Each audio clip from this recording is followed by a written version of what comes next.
Tall, dark figure freaking out on my porch. I didn't seriously believe in the supernatural. Have you seen or heard anything weird around here? My name is Michael Adams. Some people know me as the Lord of O.R.D on YouTube. The reason why I got involved with Bigfoot. So in 2017, I was in crossroads in my life. I was part of the truther movement on the World Wide Web and internet, and I got very discouraged with that. And so I figured I'd investigate something that you're not supposed to. And I picked Bigfoot, and my goal was to prove that Bigfoot was a government psyop and a joke.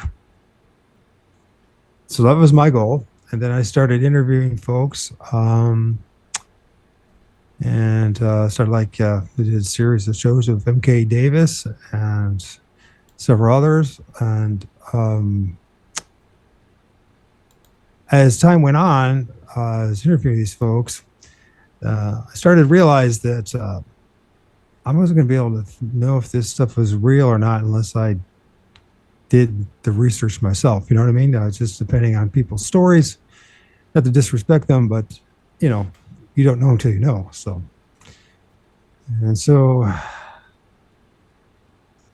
that basically in July 2017, I decided to start doing my own field research. And what happened was, in the beginning of July, I went to a place.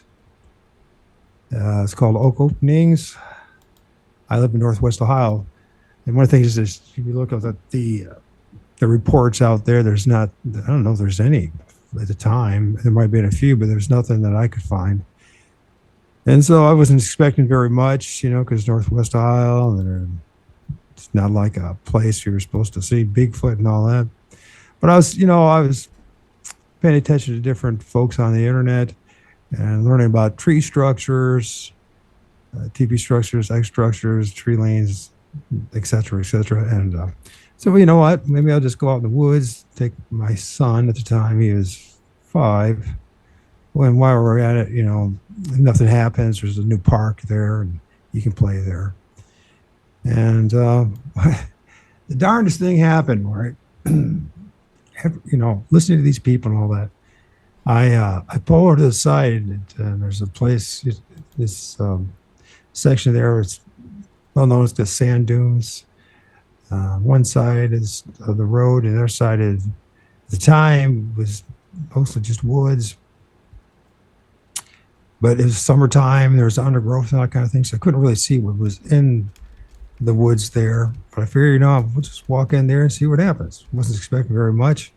And darndest thing, we get through the undergrowth there, and sure enough, there's a giant tree lane.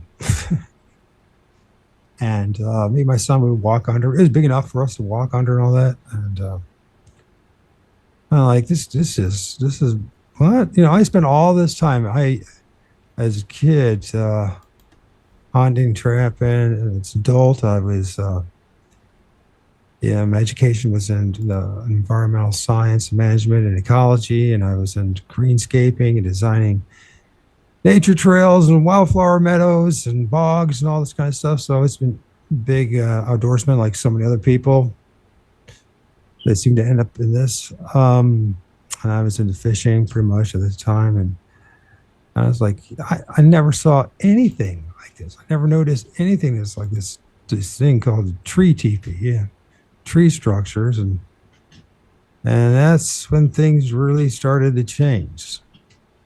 It got pretty bizarre, So one of my problems too is that I was damaged by the swine flu jibby jab back in 2009, so I had ended up with MS.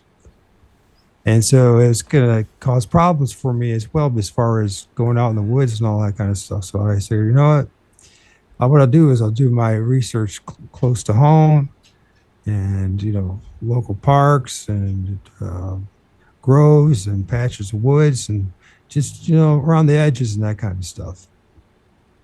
And so I took my cheap cell phone and started filming these places and started filming the edge of the woods. And I started noticing things, not only tree structures, but just things that didn't quite add up. That I was seeing them in my eyes, right? And so, and and then I was filming stuff, and there's stuff's in the images, and so then I had to research pareidolia, and I heard constantly this thing about pirate pareidolia, and I'm looking at some of these images, and it's not adding up. These things are not the same things what they claim pareidolia is. These are not just little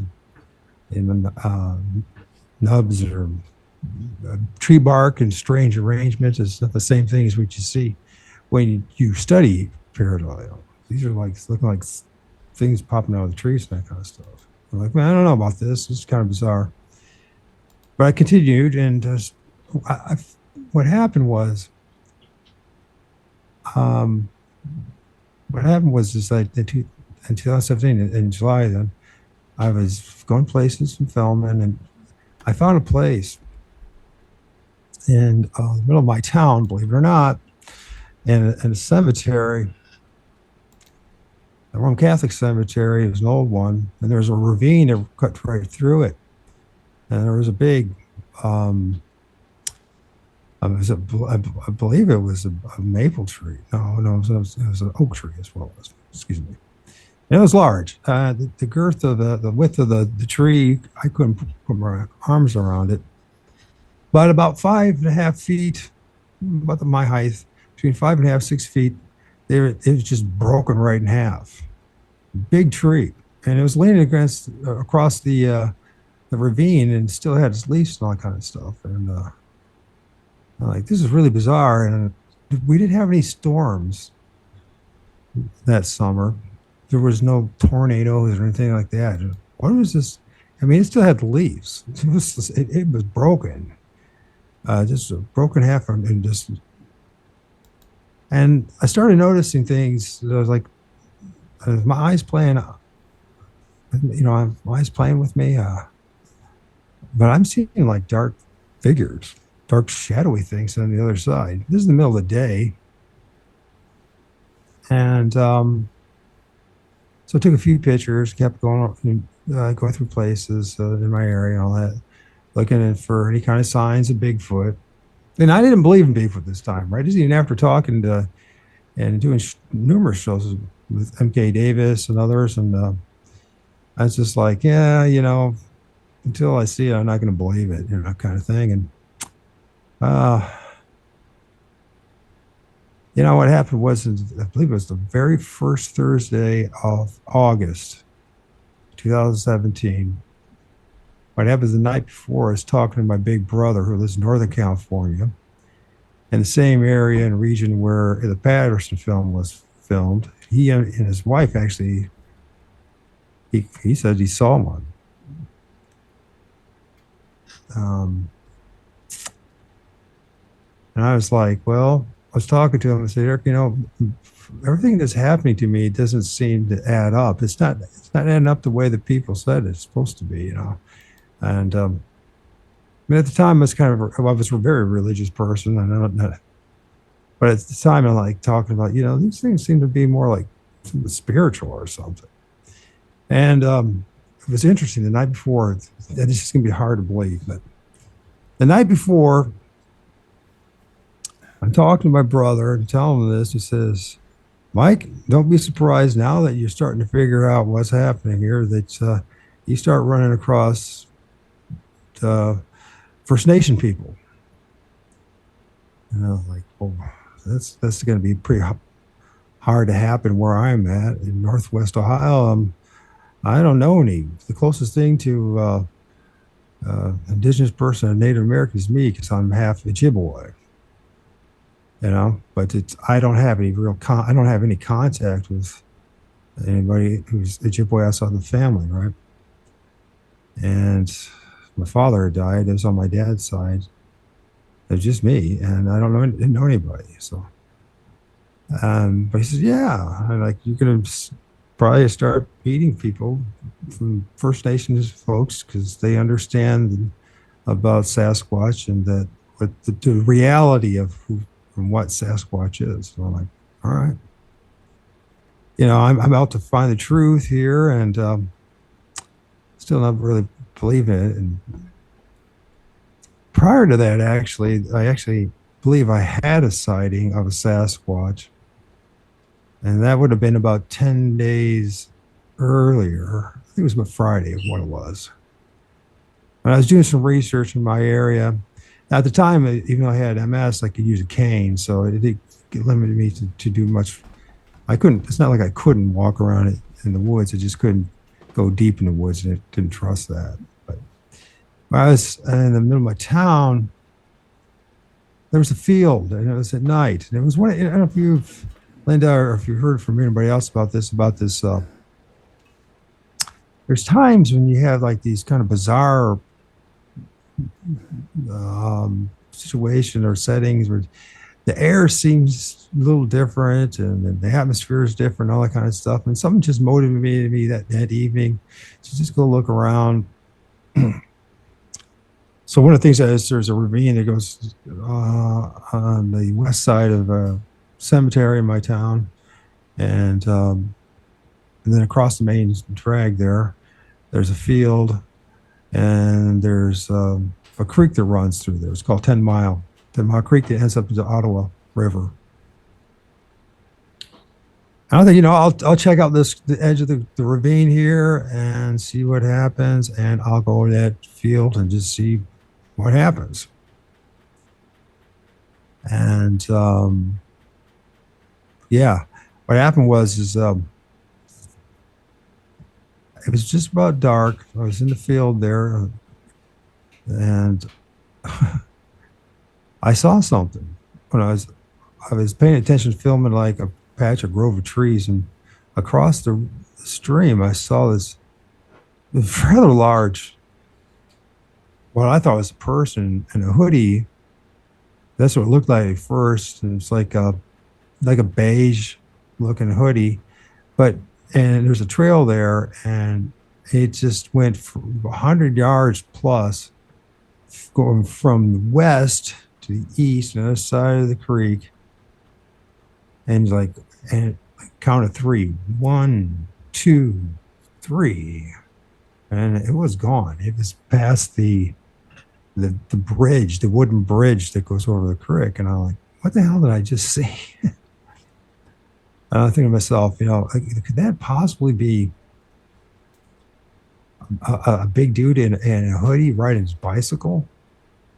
I mean, it's the beginning. It's like the end of July. It's super humid, and no one would possibly be riding a bike that fast and that dark and a hoodie.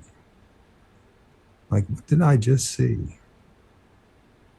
And that evening too, this was really bizarre, is that maybe 10, 15 minutes later, I was talking to some guys who were working on a hotel. They were doing some outside work out of the hotel, and they're relaxing, having a beer and just hanging out. And then it's like, have you guys seen anything strange? And they said no.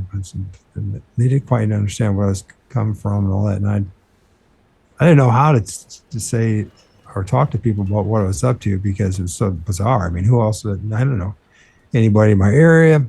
Even after talking to people and everything, there was nobody in my area that was doing Bigfoot research that I knew of.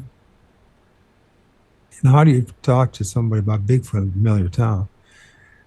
But what was really bizarre, there was a guy that pulled in, and he worked for the law enforcement. He had a 911 license plate, and I said, I'll go talk to this guy and see what he knows. So I go up to him,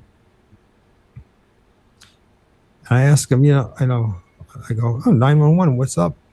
And he looked at me, turned around, he goes, 411. I go, what? And he goes, oh, no. And he just, walked away and walked into the hotel. And I was like, Why the hell did that guy just say 411? Is that my imagining these things? Is this just like my imagination? Now I've been hearing about stuff about this kind of. They talked about high strangeness and kind of Bigfoot and all that, and they talked about how a lot of times when Bigfoot is around, the atmosphere changes and all that. Is that what I just kind of experienced right now? But then now go 10 days later, actually 9 days, talking to my brother about this. He says, yeah, don't be surprised that you're going to meet a Native American. All right. So within 24 hours, in my town, it's predominantly Caucasian, just your typical, Midwestern Great Lakes town, Uh, I had never seen an indigenous person ever in my town, right? And I never thought it was going to happen that way. I thought it probably would be through the internet or something like that, or I'd meet one. But it was about 8:30 at night. I was hungry, and I went down to the. There's a strip mall there with restaurants, a pizza joint. I got myself a pizza, and just a cheap one and as I was walking out the pizza joint with my pizza, lo and behold, up the hill. There's so many things. I don't know where to break it. It was very bizarre here. Up the hill was a guy with long black hair, and he's in this like kind of dusty, worn out jeans and just wearing black. And I'm looking at this dude with his long hair, and I go, is that a Native American? Is that a First Nation person? They can't be. What are the odds? I just talked to my brother yesterday about this, and this can't be. I gotta go talk to this guy. So I got in my car with my pizza, and as he's walking up the street there from the hill, I said, "Hey man, are you a Native American?" He goes, "Yeah." And he looked like it. When I lived in California myself, I was a forest firefighter in 1987, and I worked side by side with Navajos and First Nation people from like Alaska and that area. And so I had some familiarity with what they look like. And this guy definitely looked like one. Yeah, all the features, right? And I'm like, "Hey man, if would you be interested? I just bought pizza. Would you be interested in talking for a couple minutes? And I'll give you a piece of pizza or whatever." And he said, "Yeah." So we went to the other side of the street, and there's a parking lot there with there's like a bank there, and it's got like a copper dome roof. And I was talking, and I said, "Man, did you know about that?" Because there's one of the things I neglected to say is down the road and just down the hill from with his strip mall, those restaurants, there's a dumpster down the hill there. I found a small teepee structure that was right next to the parking lot. And just maybe 30, maybe 40 yards below the hill from where the dumpster is. And there was a path there and one path. And I thought, maybe it's just kids doing it or something like that. And like, there's no way there would be a teepee structure in the middle of my town right next to the parking lot. But there was. And I asked him about the teepee structure. I said, "You know about that teepee structure?" And he goes, "Yeah." And I asked him, "Do you know much about Bigfoot or Sasquatch?" He goes, "Yeah, man, I've seen him. I see him once in California and another time in Montana." So we're talking, and we're getting along and all that. And I asked him, I said, "Man, would you, would you need a ride home? Where are you heading to?" He says, "Yeah, going home." So would you like a ride home? It was about 4.5 miles away from where we're at. I said, "I'll drive you home. Would you like that?" He said, "Yeah." And as we're talking, I said, and there's something going on in the middle of the cemetery that I know in the middle of the town here. There's like a ravine there, and there's a tree that's been broken. And I've been seeing shadowy figures. You want to go check it out before we go? And it was getting dark, and it's, I was like, this might be a perfect time to do it. After all, I'm not quite sure what I'm dealing with here, and not got full confidence in myself, just going there by myself. And he said, "Yeah, let's do it." So, and by the way, he was Crow. Turns out he was Crow Indian, and he go up with the name Crow, which I didn't think was very original, but what the heck, Crow. So he says, "Oh, my friends call me Crow." And I found out later on the drive home that he was also a Crow Indian medicine man. And he practiced what he said was the dark arts, and death. Uh, um, what do they call that? The dark arts of death, shamanism type of thing. I think I misspoke that. Excuse me. But I found out that later. But so as we're driving in the cemetery is a quarter mile to half a mile away from where we're at. So we go over there and we pull into the cemetery. It's one of those cemeteries that doesn't have a gate, and it's just in the middle of the town. And it's one of those things. So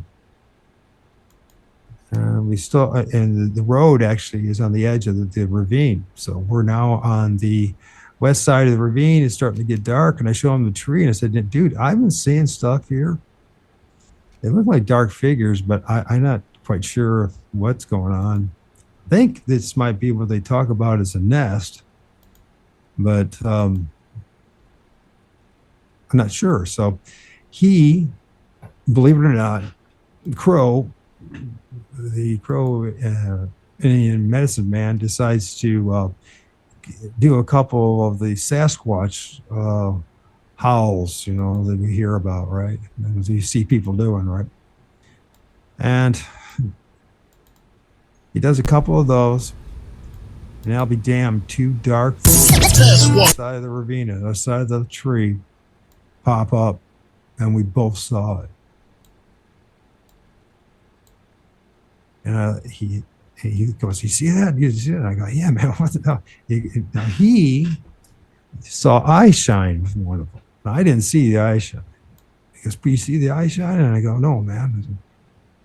I goes, "What the hell's going on here, man? This is like all happened so fast. I just knew this guy like a half an hour ago. But 24 hours earlier, my brother said I was supposed to meet and start having interaction with First Nation people, and all of a sudden it's happening, right?" And I know that's hard to believe. It's hard for me to believe. And the darndest thing is what he does. He decides to, he has, believe it or not, he has a couple pieces of pizza in his hand at this time. And he throws a piece of pizza at them. And the one to the left of the two pops up. I mean, he's massive on the other side. I'm talking, this is not only this, for I'm talking about, it's no more than 30 yards from where we're standing. We're standing right on the edge of the ravine. On the other side of that tree, there's still branches, there's still leaves in it. Pops up, and he's massive. And he does another one of those Bigfoot howls that guys do, and throws a pizza at it. I got my story right here. And actually, what happened is that he threw the pizza. No, the poof both stood up. He did the howl, and then he threw the pizza, and the one stood all the way up. So they both popped up, and then the one to the left stood all the way up. And I go, "Man, what are you doing?" He goes, "What?" And so for my studies, and anybody who just studies Bigfoot's going to learn about, these coming home, hitchhiking, this whole thing about, potential these things, having the hitchhiking event or them coming home, visiting you after you have encounters. And I'm like, "Man, what did you just do? You just throw a freaking pizza at them, and they're still going to come home to my place." And I only live like a mile and a half from where this place is at. And he looks at me and he just grins, and no big deal, man. So, Next thing you know, that massive thing that looks like just shadowy. I mean, it was blacker than the darkness of night. I mean, it was black, jet black. Is now on the other side of the tree and the branches there. There's a big tree, and it's crawling up the ravine toward the ravine towards us. And the way it was crawling, people talk about spider crawl, but it didn't seem like a spider crawl. It seemed more like the way his arms were and his legs was more like how a frog would be crawling up slowly, or like a chameleon or something like that, slowly and deliberately. And I'm looking at this thing and I'm shocked. I mean, everything happened so fast, and I didn't really have time to really like get a fear or dread or anything like that. It's just, what the hell is happening? I'm standing right next to a dude who's a Crow Indian medicine man that I hadn't met or interacted with any First Nation people in years, decades. Nothing supposed to be here. I'm in the middle of the cemetery, and there's a ravine, and there's this thing that looks just like Bigfoot freaking crawling up the ravine. And what was shocking about the thing too was how it shimmered. It shimmered like it had electricity running through it, like it had energy running through it, like every single of his hairs was just shimmering, right? I mean, and when I talk about jet black, I mean, at this point, it's gotten dark. It just turned dark, and it was darker than the night sky. It was, and it had massive arms, big legs, the typical thing that you hear about, the broad shoulders. I figured going back later on that the thing had to be uh, well over 9 feet, probably a few feet more than that, but it had to be at least 9 feet tall. It was massive. Broad shoulders, big arms. I couldn't see the hands or feet or like the toes and all that kind of stuff, just the outline. And I didn't see the face. That's another thing about it. And they talk about the head and not being sunk in there, right? And the conical shape and all that, and was crawling up the ravine. And I'm like, it's time to go, dude. I don't know what the hell's happening here, but this thing got as close as 15 feet in front of us. It's hard to believe as that is. I got 15 feet in front of us, and I'm like, I don't know what the hell's going on. I don't know who this guy is. This thing's crawling up the ravine. There are people talking about, they call Bigfoot, right? And it's time to go. I'm in the middle of a freaking cemetery, right? I mean, it's dark in the middle of the cemetery. It's a Thursday night. I mean, I got to worry about getting the hell out of here, running over some tombstones and everything else. I can just imagine, you know what I mean? Let's get, the police report. Well, what were you doing in the middle of the cemetery? Oh, we're just, looking for Bigfoot. We saw one. You know what I mean? Who's going to believe me? Who's going to at the time? And so we get in the car and we leave. And I said, man, this is the most amazing freaking thing I've ever experienced in my life. What do you think about this? It's awesome, man. And he's like, yeah. I'm like, what? And I asked him, I said, man, hey, what we should do is we should exchange phone numbers and all that. And maybe, I was thinking, hey, maybe I finally have somebody that I can do this Bigfoot field research with, right? Somebody might know what the hell's going on. And he didn't seem all, in fact, he didn't give me the phone number. What he did do, though, oh, here's another thing, too, that when he's crawling up the ravine, this is the time I was like this, I was a Christian and all that, and I was like, do you think, we should pray to Jesus? He's like, oh, no. And I'm like, all right, maybe we should just go then. And as we're driving him his home, he starts telling me these stories, and this is going to be hard to believe, too. So, but he starts bragging about some really dark stuff, and he's not kidding. He starts to really reveal the fact he's really into this dark and death magic. He's really into it, and he's like, yeah, man, once I saw Lucifer, and I go, what? I'm thinking, it's like, yeah, sure. And he starts talking about how he went down to Mansfield with a group of people, and he starts bragging about how these they sacrificed a 15-year-old girl. And I look at him and I go, what? And he goes, yeah. And what happened was the most amazing thing. This amazing, he called it Lucifer. This most amazing being entity showed up. This was the most beautiful thing he ever seen in his life. And I'm like, what did you say? He says, yeah, it looked like Lucifer or something. And first of all, I think to myself, okay, right. But I asked him, said, no, dude, you said you're involved in a sacrifice of a 15-year-old girl. Dude, if I was involved with that, I would feel like the biggest pile of shit there ever was. What the hell are you telling me that? And he shut up. And he got really dark. Now, the funny thing about this guy is he had salt, pepper hair, and dingy, like, black outfit and all that kind of stuff. And his teeth were really messed up. One thing I remember. And he wanted me to take him to his place at first. That's what we agreed on. But he said, there's this place. It's called Rosie's Restaurant. It's Italian restaurant. Why don't you just drop me off at the parking lot?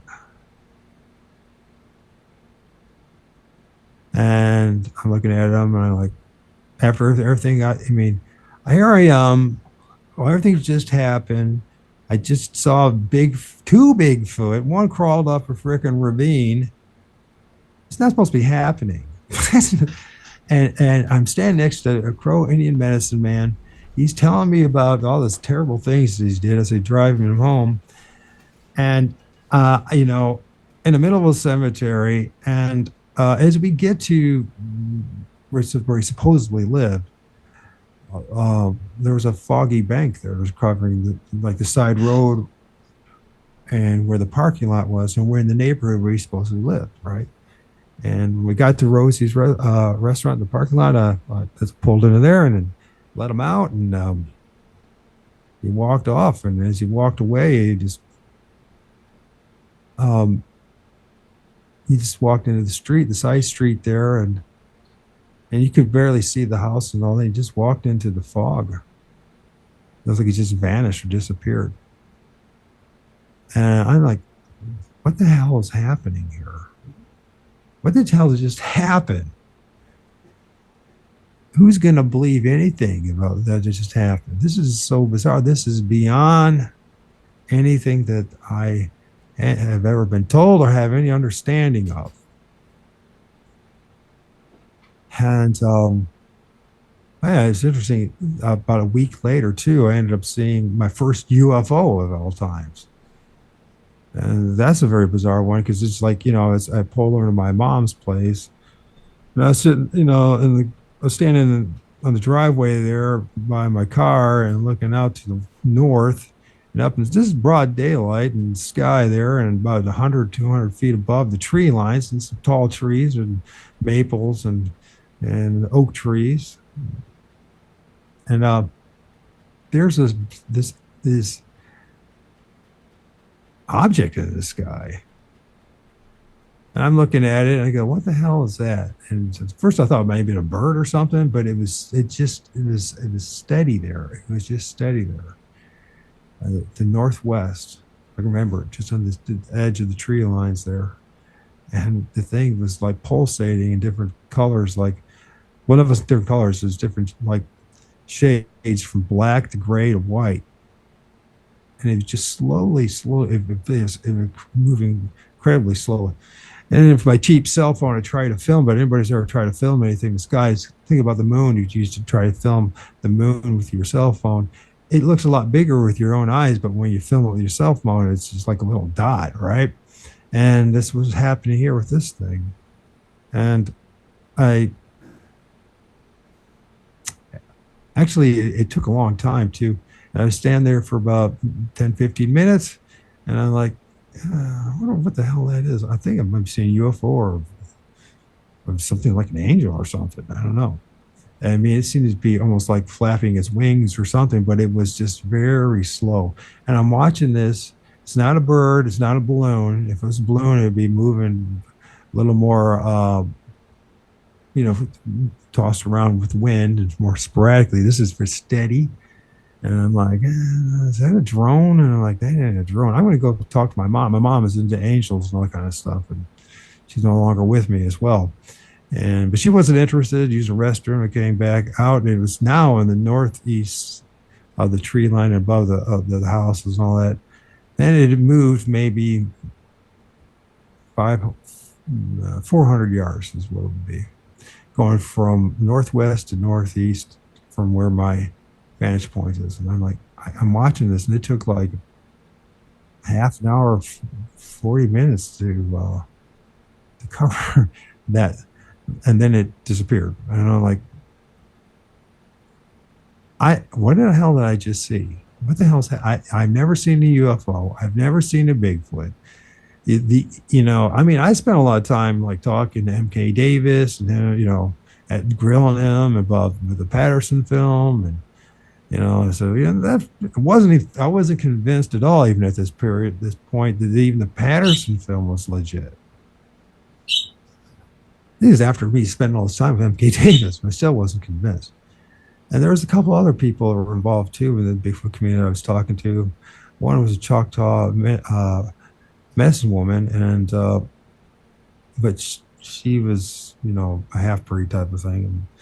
And there was a lot of weird, strange things that happened with talking to her too. So, and I'm like, what the hell just happened? In 6 months, I went from trying to disprove Bigfoot to actually seen two Bigfoot in the middle of my town. This is not what's supposed to be happening. They told me, they've been telling everybody else they're out there. They have to be out in the woods, somewhere out deep in the woods. And then you need to have all these certain things in order to survive, the calorie intake and the size of these things. And my own experience, with ecology and dealing with part of the wildlife management and research in flora and fauna. I'm like, there's just nothing that size. Two of them could possibly be living in the middle of my town. Now, mind you, the town is kind of it's a suburb of Toledo, Ohio, and it's on the edge where the farm fields are. And I'm right on the border of Michigan. And if you go west a mile or so, mile and a half, suburb starts dissipating to just, houses and large, 5-acre lots, that kind of stuff. And then you get the farm fields and the patches of woods. And, we have stream running there. I mean, I spent a lot of time as a kid in that stream, and I watched it from a child having, bass and grass pike and bullhead to have nothing but carp, thanks to development and all that. And most of like I used to hunt, and all those the woods I used to hunt just a mile from where I'm sitting right now are pretty much been developed. And although there's a crane towers a mile north of me, and then there's a couple creeks and the main one, and a couple streams that go into it. There's I don't know how. I know we have deer running around here, and we have some wild turkey and that kind of stuff. You'd find it, but how can anything that big, two of them, be surviving in the middle of my town? And who the hell am I going to talk to? And what was that dude with who brought up 411 with the 911 license plate doing at that hotel? And it was really close to the stream and not very far away, a half a mile away from where I just had a Bigfoot sighting. Is there something going on in my community that people aren't talking about? That's what I'm thinking, right? I mean, what the hell? What did just happen?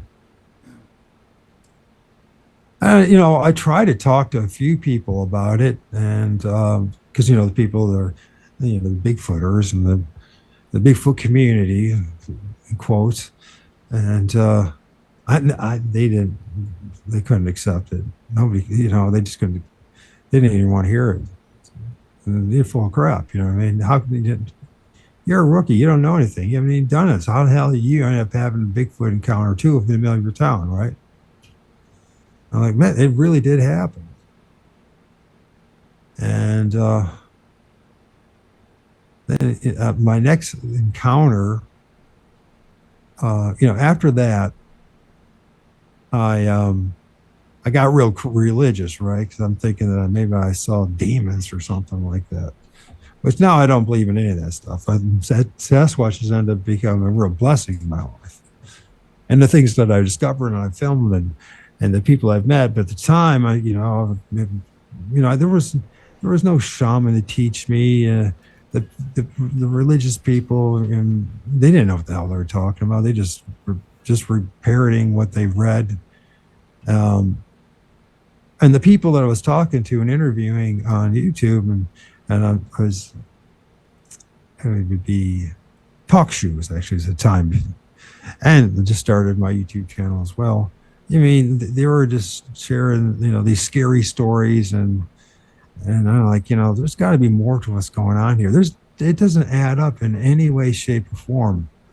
The flesh and blood people, it doesn't. Because I'm gonna tell you something. When I saw those two, uh, the things that look just like Bigfoot in that ravine, the one that ended up crawling up the ravine towards us, got 15 feet in front of us. It was on the other side of the trees. And when it came to the other side, I didn't hear it.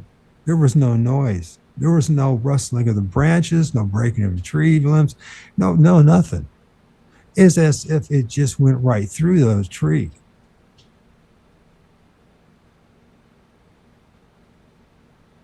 It went like because it actually did go right through the damn tree. I find out years later from my own, you know, as far as blood goes, Ojibwe is a story about the Kitchesabe, and that it actually does do that. That's their legend or tradition is, right? Is that they come out of the trees. I'm like, I think I really did see something that was actually legit. And it doesn't add up to the stories that everyone else has been telling me and they've been telling us. In September, it was October, I was taking out the garbage. I hadn't heard anything. I actually, I noticed about pattern with me when I start having things and I have these shocking experiences. I have a tendency, instead of pushing it, I take big breaks because I don't know. It's like so much to digest and try to process. But in October, taking on the garbage in the back there, and my neighbor next to me, I live in the daddy place. I live in the quadplex where my son's mother and she has the house a few blocks away. And I wanted to make sure I was still close to my son to be his dad. And it's a nice town. It's a safe town. Nothing happens here, right? And I'm like taking out the garbage. My neighbor next to me, she's at the same time takes out her garbage. And as we're walking to the garbage talking, we hear this thing that I heard on the internet that people talk about. It's called this Bigfoot samurai chatter stuff.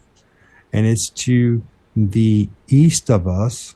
It would be to my right as this time as we're going north towards the garbage, which is just outside our detached garage. We both hear it. And she goes, "What is that?" And I go, "What? That? Did you hear that?" And she goes, "What is that?" And just like a reflex after talking and listening and doing, because people on the internet, that's like, I go, "Booger, it's a booger." And she goes, "What?" It's a Bigfoot. She's like, "What?" And we look over there to where the sound came from, and there's nothing. We walk over, and where the sound came was the other side of our neighbors to the east of us. It would be right where their property line is and where the railroad tracks go. There's rain towers, and that's where the sound came from. We walk over there hesitantly, and there's nothing there. Nothing. We heard it. We both heard the things, the voice, the vocals. She doesn't, wasn't even thinking about that. I haven't told her at all about my experience. I didn't talk to anybody in my immediate, my community and all that about what I'm going through because there's no one to talk to. And who was going to believe me? And so she moved from the one ravine, which is the one ravine, the stream that runs through it is called North 10 Mile Creek. It eventually dumps into 10 Mile Creek, which then 10 Mile Creek, Ottawa River runs east to west. And eventually, like I said, ends up in the Maumee Bay and the lake area. I live about maybe 12 miles from the bay. And she's talking about, she lived in an apartment there on that ravine, North 10 Mile Creek. And she says, you know, one of the reasons I left and moved here, it's not just because, it's the apartment and the people and all that. I was hearing a lot of weird things in that ravine, strange noises and trees that sounded like they're being crashing and all sorts of stuff. And it's just, I just had a weird feeling, and I couldn't wait to move out. And now that what the heck's going on? And I said, I'm trying to figure it out, but it doesn't make any sense. And but then nothing else happened until December of 2017. I think it was the 17th and 19th. It was a Monday. And I had my son, and at the time he was taking cry. He's taking lessons, and wanted to get there in time, so we left a little bit early. It was a warm December evening, and then it was a bit foggy and all that kind of stuff. And of course, at this time now, it gets dark early. And so as we're walking out of our place and get to our car, I swear to God, something that looked just like a Bigfoot manifested. Almost like it came out of the trees. And it got really close to me. At this time, I'm like maybe 5 feet away from the car. My son's already in the car. And I remember their eyes, the almond-shaped eyes, the broad nose, the teeth, the smile. This one is more of a reddish brown, almost like the tannish color hair. And it just manifested. And I didn't see the whole thing. I just saw from the head, its shoulders, and its arms. Mind you, by this time, I was so freaked out, and it just showed up right there, and I'm freaking out. I start taking pictures. I get my phone, of all things, and I start rebuking this thing. And the time, like, as if that was going to be the solution. I didn't know what I was doing. I had no idea what I was doing, right? And I was so freaked out. I get into the car, and I take off to just get the hell out of there and get them to this karate class, and I'm in shock. For the next 3 days, it was the most bizarre 3 days of my life. Absolutely. And I was hesitant about coming home.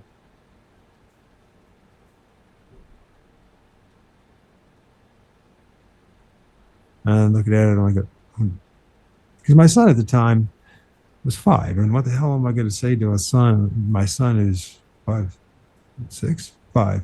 It's either 6 or 5. What just happened?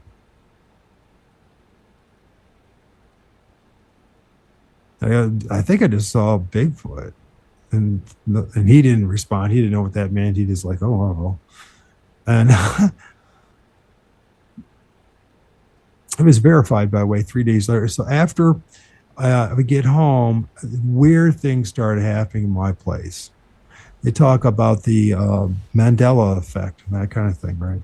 And I'm an artist, at least I was. And I had a lot of art on my walls and all that.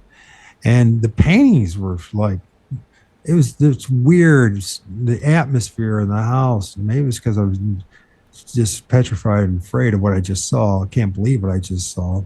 Listen, I wasn't on drugs at that time, and I can't blame it on the MS for what happened. I've discovered since then that a lot of other people had similar experiences, one way or the other. Like the paintings on my wall, the paint changed. it felt like there was like a presences in my place. I mean, I was petrified. I closed all the blinds, had the lights on. I was freaking out. My God, I was freaking out. And it's like, I call up this lady, Dr. Shepherd. And she's supposed to, at the time, she was like, still is, so this woman that's into deliverance and all this kind of stuff, deliverance ministry about dealing with demons and all that kind of stuff. And I call her up and I know her from the internet, and she calls me back the next day, but she didn't. It's time, so I don't know what I'm doing, right? I have no idea what to do. And she calls up the next day. I'm telling her about it, and she's, oh yeah, this is what you need to do, and you get some olive oil, bless it, and put it all over the place in the house and dark corners and then the window seals and all that kind of stuff. Like, I don't have any of that stuff. I do have some. She just goes, do you have anything? What do you have? I have some coconut oil. So we'll do that, right? So I do that, right? And I'm freaking out. My son starts acting strange. I see him that day too. He's in the bathroom, he's just staring at the mirror. He's a pale looking. What the hell? And he's talking to himself. I go, what are you doing, Chase? That's my son's name, is Chase. And he just smiles and he's just looking at himself, and he's all pale. It's a long story, and we ended up actually taking him to the doctors that day. I had the police show up because I had to take him to the doctors because he didn't show up at school, and his mom didn't. She call them and let them know. But what happened is that through the course of those 3 days, and I was terrified. Oh my God, I've never been so scared in all my life. They talk about this dread and fear. Was the first time in my life I ever experienced this, right? I'm 49 years old when this happened. Until all this stuff, I didn't believe in. I didn't seriously believe in the supernatural. I didn't seriously believe in. I didn't believe in Bigfoot at all. I didn't see anything all those years, right? I just thought it was just people's imaginations. Michael, do you think that you drew these things into you once you started giving it your attention? Oh, it's 100%. That's what happened. That's what 100% what happened. So what happened is then that it was Wednesday night, 3:30 in the morning. I'm sleeping in my son's bedroom with him because I'm petrified and what's going on. And I hear something walking on my porch. This thing is 5 feet away from me and it's walking back and forth on my porch. Now, I was asleep at the time. I could barely sleep those 3 days, but I finally fell asleep for, I felt a little better, at least being next to my son and protect him, right? And listen, I think, I wake up to this noise and I'm so exhausted and I'm so just like praying and praying and praying and nothing's happening. And, nothing, it's getting better. And I get up out of the bed and I just started F-bombing it and screaming and yelling at the thing. And you could hear the thing like freaking out on my porch, right? And like knocking over stuff and everything, trying to get the heck out. At least that's what it sounded like. So, but shortly thereafter, this is like 3 in the morning. My buddy upstairs, Mike, he's works for the Air Force Reserve. He's got his own business, all that kind of stuff. He comes back. He comes back from his job around 3:30 in the morning. He pulls into the driveway and he sees a very tall, dark figure. He said, see, what happened was the next day I saw him about the same time as he's going to work for the next day. And I asked him, I said, he asked me how I was doing. And I was like, man, it's been a weird couple of days. And I asked him, have you seen or heard anything weird around here? Because I didn't feel like calling him. I didn't feel like talking to anybody around me because what am I going to say? I called Dr. Shepherd Erica Shepherd, because that's her thing, right? As far as deliverance and dealing with dark spirits and all that kind of stuff. But I didn't know who to talk to. Who the hell is going to talk to? So I asked him, "Did you see anything weird?" He says, "Yeah, man. Last night, man, there's this really, really dark, tall dude. He's all like dressed in black with a dark hoodie. he couldn't accept the fact that it could have been a Sasquatch or a Bigfoot, right? And maybe it was a good thing. He says he was in our backyard and he was walking, like as I pull in, and being the kind of guy that he is, he's like, who the hell's in our backyard, right? He's protective that way. He's one of those dudes, right? And he gets back in his truck and he goes, he chases it to go chase it down, right? And as he's walking away in the side street, so he pulls out of his our driveway, goes down the one street, the main street we live on, then the side street, pulls there to go after it and find out what the hell is somebody doing in our backyard 3:30 in the morning. And he said it just disappeared. He drove up and down all over the place, up down the street and everything and everywhere, and it disappeared. He said it was the weirdest thing I ever experienced, ever seen. And I didn't say anything, and I still haven't, because he's the type of guy that, and I know, you got friends and acquaintances and people like that, and you just know weird. I bring up Sasquatch once in a while as a joke. Right now, he's actually on his way to go to Alaska to do some fishing, right? I said, maybe you'd be lucky to see a Sasquatch.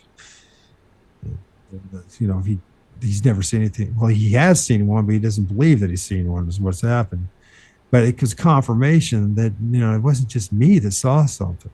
Now, I don't know how they do this thing, Linda, or how they can go from just being physical to basically disappearing to dematerializing to going through trees and popping out of trees. I have no idea how they do it. As Mike says, and we talk about paraphysical stuff and interdimensional, ultra-dimensional beings, and these are just placeholders, because the truth is we don't know what the hell we're talking about. As far as I can tell, we have our experiences, and I understand. I talk to guys, and since then I've talked to plenty of guys in the Bigfoot community who have nothing but something that seems like flesh and blood, and they're damn set on it, and I don't blame them for it. But then there's the rest of us who had this completely different thing that doesn't add up.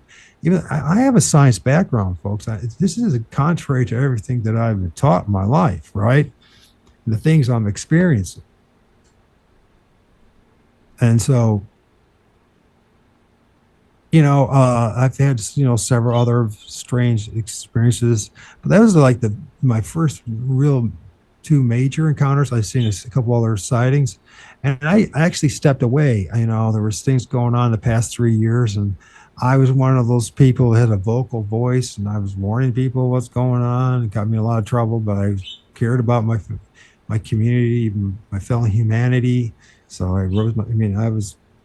I went through a lot. I wasn't just a keyboard warrior. I was out in the middle of the street warning people about stuff, which I never done before in my life, right? So I took a break. After what just happened, I got real religious, read the Bible a bunch. I no longer am that person anymore, but at the time that's what I needed, and because I didn't know any better, I didn't know that I had, and that we all have, a bit of our own personal sovereign authority when it comes to these things, right?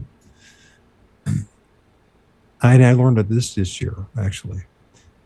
So I didn't really have anything going on until this past year. I don't know if you saw the video, but I've been posting video like 2023, last year, May 15th. I filmed a Sasquatch for the first time in video of it. And one of my sites that I go and visit, site GR, which is outside of town.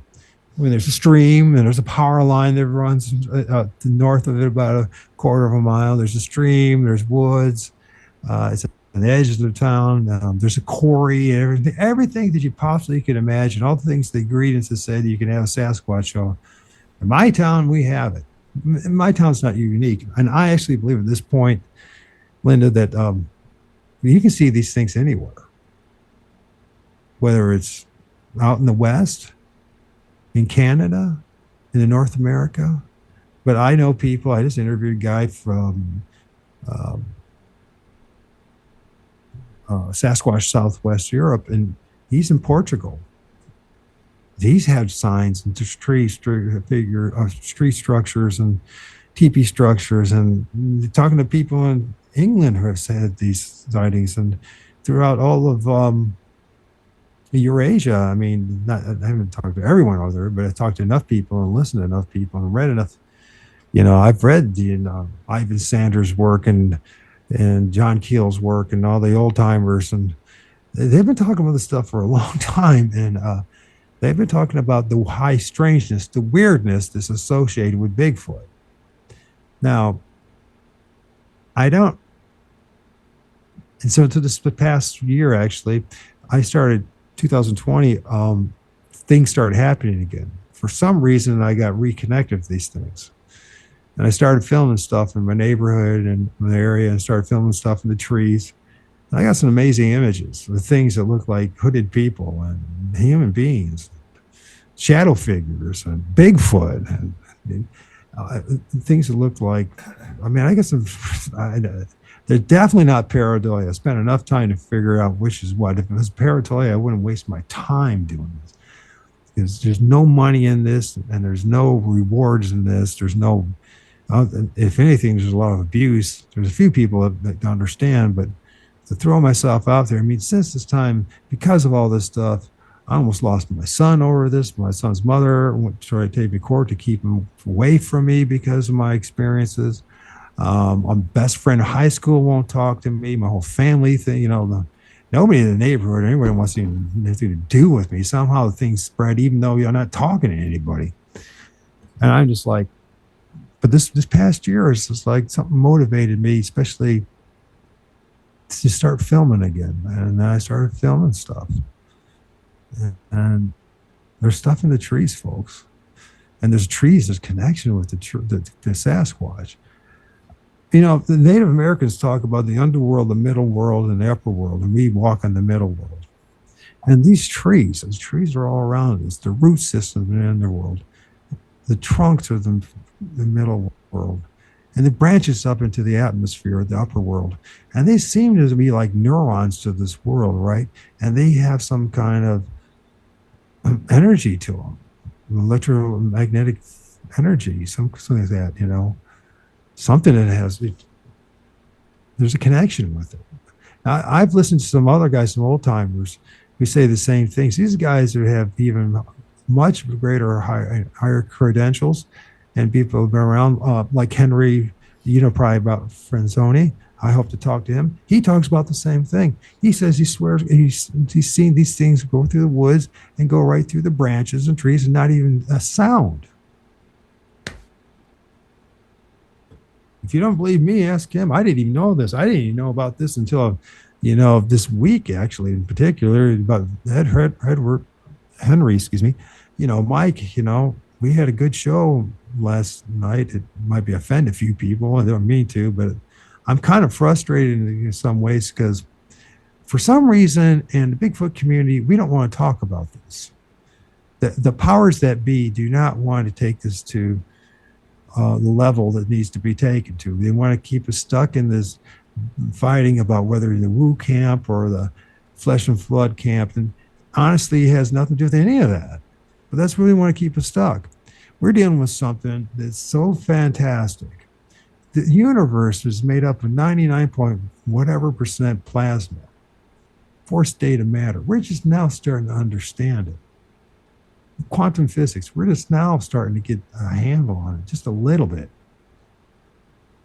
I agree with you. I think that we definitely have to look at these things from multi angles because, like you, I've talked to a lot of people who've had some very unusual experiences with these things, and there again, about half the people I talk to is just simply a flesh and blood thing that they seem to encounter. But then there are other people that seem to have just very odd happenings around them. So, yeah, I think there's a lot about reality we may not understand yet. And I think we just have to keep an open mind regarding all of that. I think that's the only way to understand that. And I just think that we can't dismiss both sides. We have to put it all together, right? Because it's like this, and I don't have any problem with this, that they can manifest in the flesh and actually be appearing in the flesh, and at the same time can just vanish.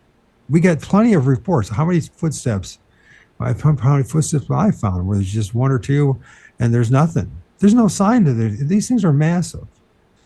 I mean, if you had a bull, a moose, tromping through the woods, there's going to be signs of it. Now, of course, we have the tree breaks and tree twists and all that kind of stuff. But here's what part of the problem is. Although we have audio of it, we don't really have any like video, or I don't even know anybody's ever seen Bigfoot make a tree structure. Yet tree structures seem to be associated with Bigfoot. Whenever you see Bigfoot sightings, there seems to be tree structures show up.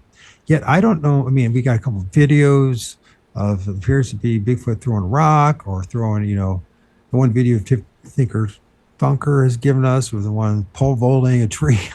um, but they're shadowy figures, and they don't. I mean, I got images of them where they're half materialized in the middle of the day. Me and Mike were talking about it on the show last night. I showed images, and I'm like, you can see it. There's something going on here, and it's not pareidolia. So I just think, and I'm discouraged and disappointed that the movers and the shakers, those that are kind of pushing the narrative. Why have you? I mean, John Keel was talking about this stuff and writing books about this 60 years ago. John Keel's the one who's famous for the Mothman stuff that was going on in West Virginia, Ohio, and Pennsylvania. He's the one that did all the report. John Keel's the one who went out to Nepal and actually had an interaction and encounter with two Yetis. And he's saying the same thing. Even Ivan Sanderson, who's got a background in zoology and went all over the world 50, 60 years ago, ended up saying the same thing. I've talked to other guys, well-known guys, who will not talk about it in public, but they know there's high strangeness, but there's a pressure. There's something going on in the Bigfoot community that for some reason we can't just take it to the next level and just throw it all out on the table and say, you know what? We're having these experiences. Let's stop pretending that we know. Let's stop saying this whole thing. We're not experts. We are experts in our own experience. Let's put it together and realize that we're dealing with something that's greater. You want to call it supernatural? You want to call it interdimensional, ultradimensional, whatever. They're just placeholders. We're dealing with something that's beyond our understanding. There's a lot of questions to come from that. One of the things is 2024 now, how come we still are about as clueless about all this stuff as they were 50, 60 years ago? Yeah, Right? it's a lot like the UFO community.